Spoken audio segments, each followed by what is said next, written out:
Hello. You are Kicking It with Kate, and this month is a very special month to me because it marks my 1-year anniversary of learning 3D. And I figured what better way to celebrate than to share what I've learned over the past year with you all. There is so much I could talk about, but I really want to boil it down to like 3 things. The first would be old embarrassing artwork. I got you. Second, time-lapse videos. I've also got you. And lastly, just general 3D tips and tricks.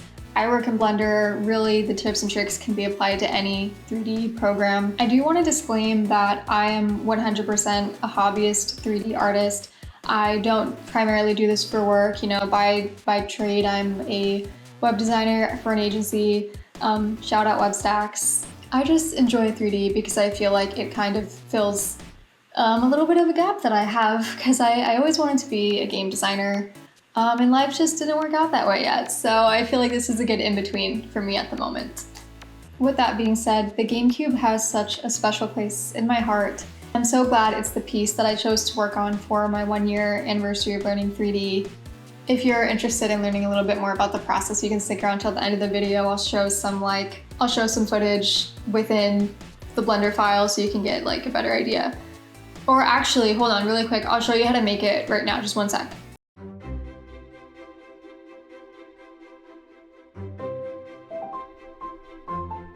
Wow, hilarious. Let's actually jump into Blender so we can look back at some of my old artwork and kind of walk through the year's progress. Let's go. Hey, welcome to my desktop. I don't want to go through every single render that I've ever done for the sake of time, but the majority of them do live in this Twitter thread. Otherwise, I'm really just going to focus on the most impactful 3D renders that I've done over the past year. So let's just jump straight into Blender. As promised, I want to start with some of my more embarrassing pieces because I think the best part of being a beginner at anything is being able to look back at things that you had made and laugh at them. So I'm going to feature some pieces that I look back on and I laugh at, so you can view them right up there. So those are them. Also, really quick, here's the main thing that I learned from each of these projects in like a lightning round of knowledge.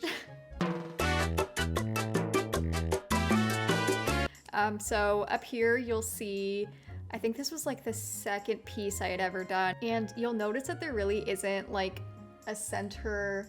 There really isn't like a focus in the render. It seems to be like the point of the foundation that the circles or the spheres are above. And it just looks like pretty awkward now that I look back on it. Moving on to this render of Lily from Animal Crossing. I wanted to quit this one so many times. I was so over it. I had never done modeling, like character modeling before, but if I had to pick one to share with you today, it would definitely be pay attention to your mesh, because my mesh for this model is a nightmare. It's an actual horrendous nightmare. Here, really quick, here is a look at my mesh. Don't do that. Please don't do that. And you see how it impacted my model, because like her dress does not sit properly around her arms. And it's bumpy and lumpy, and instead of like just doing it correctly the first time, I kept trying to like patchwork it all together because I'm just like, I don't want to spend any more time on this. So yeah, definitely pay attention and prioritize your mesh from the beginning, because I didn't. And that was not fun. Okay, last one. Here are some heart lollipops that I did for Valentine's Day this year. They're just like so nostalgic. Like they remind me of elementary school. Anyways, the tip here is to make sure that you understand your render settings, because with this, I spent like a considerable amount of time on this. And I was so proud of it at the time, but then when I exported it, I didn't take the time to fully understand my engine, and I didn't take the time to like make sure that the settings were cared for the way they should have been. So you'll notice that I opened the scene panel here. So I would just recommend, take the time to understand which render engine you really want to use. Explore your options, right? Like if you have the time to spare, why not, share a very high quality, beautifully done, beautifully rendered image. Hi, a little bit of an intermission here just because I only just thought about it. But I want to talk a little bit about equipment when it comes to working in a 3D environment, just because something that I've learned as a beginner is one of the most important things is being able to work efficiently. So for example, being able to see your shaders or your materials in real time as you work, and that really comes from having a good graphics card. So I was a Mac user for forever, and finally made the switch over to PC, built my PC. You can watch the video here if you're interested. But yeah, being able to see those edits in real time and also render time is incredibly important. So for example, this Gamecube, each color variation took approximately 9 to 11 hours to render. So that's total like 30 plus render time. And that's when I have a 3070. So just little tip for other beginners out there, highly recommend investing in a good GPU and looking into just like good equipment that's gonna allow you to work faster and yeah, more efficiently.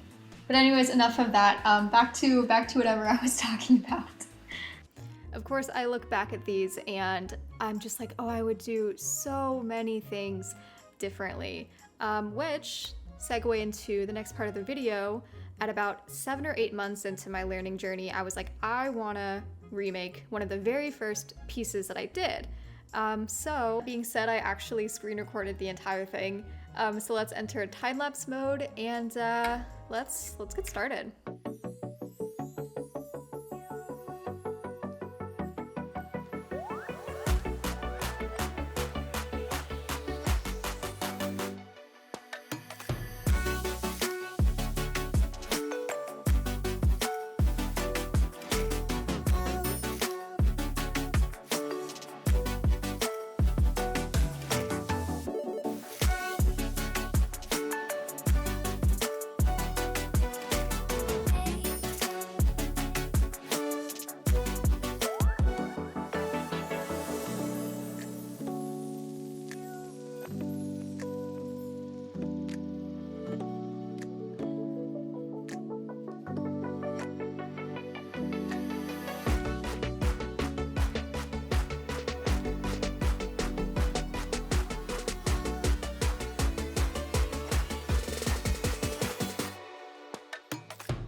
as promised, here is a look into my Blender file for the GameCube. To the left panel here, you'll see the camera view, and the right panel here, you'll see just like the environment it's living in.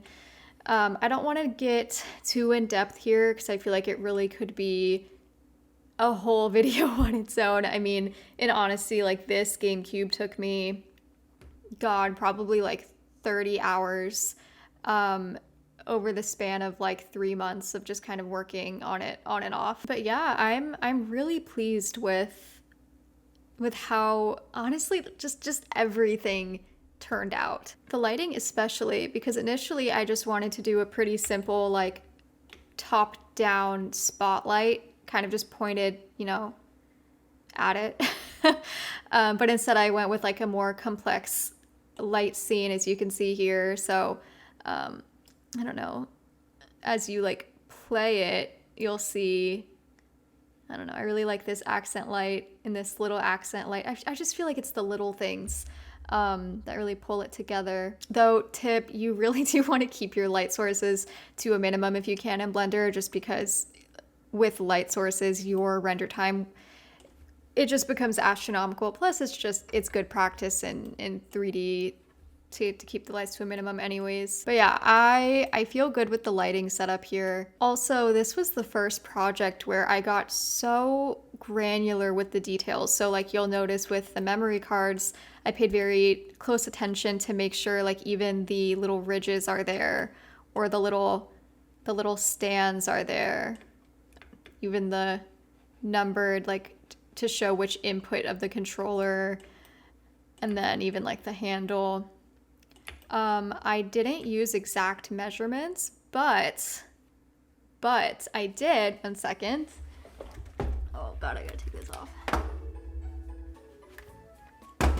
I did have this guy on my desk the entire project. So anytime I started a new part of the GameCube, I would just reference it and kind of eyeball it. But yeah, even have like the original like Animal Crossing memory card.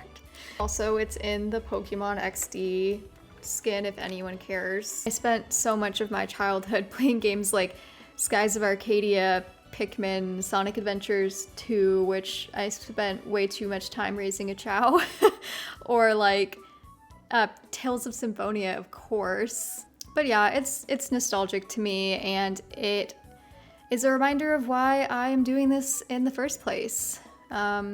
To kind of just like get back to my roots and create things that I love and draw inspiration from a time in my life which I think really propelled me into seeking out a creative field. I'm getting way too sentimental, so I can at the very least show you some of the other GameCube files while I get sentimental. So this was the pink one, and then here, let me see, I think this was the neon one. Where like this one is Danny Phantom inspired, for any of you other like Danny Phantom fans out there. He was like my first, like, I loved him. I still love him. Also, if you're like, Kate, why the hell are your start and end frames so far in your timeline? It's because, again, I don't want to get too into it, but the way that I did this was the way the GameCube spins. Its keyframes start at 0 and end at, 250. And I did that for all 3 GameCubes and then gave them a different start and end time throughout it. So like, for example, switch over to the, which one was it? So if we go to 2, you'll notice, yeah, so you'll see here the start and end time is different. And that's just because I knew from the start that I wanted it to be, one video, or if we like switch back to Twitter here. Actually, let's view it in ArtStation because it's high resolution there. But I knew from the beginning that I wanted it to be this continuous video. And so I just felt like that was the smartest way to do it, to kind of ensure that it's all rotating at the same speed. And so then I brought those clips into Premiere and just splice them together, or put them together, whatever you want to call it. I think this was so much fun to work on because it's a nostalgic piece of my childhood. So I challenge you to, next time you're trying to think of something to create something that is nostalgic or inspires you or reminds you of why you started in the first place. Because when you do, it's honestly impossible not to have fun with it. Cool, and that's the video. I hope there was something that you could take away, even if it was just amusement or entertainment of watching my progress over the past year. And to other beginner 3D artists, or even people that are just looking to possibly get started, I highly urge you to. Like, if it's something you're interested in, put in the time, and before you know it, a year will go by, and then you'll be making like this awkward 1-year video for your YouTube audience, making fun of all the artwork you did over the past year. It's great. It's a great time. If you're also into 3D video games, making online friends, I'll link my Twitter somewhere on the screen or in the description, and you can find it. As always, thank you so much for kicking it with me. Now that I'm properly moved into my new apartment, you can expect more content. 3D content, Blender tutorials, maybe like an apartment tour or a workspace tour if you guys are interested. And yeah, I appreciate you. See you on the next one. Bye! Oh my god, ignore my cables. I had to move my PC into frame.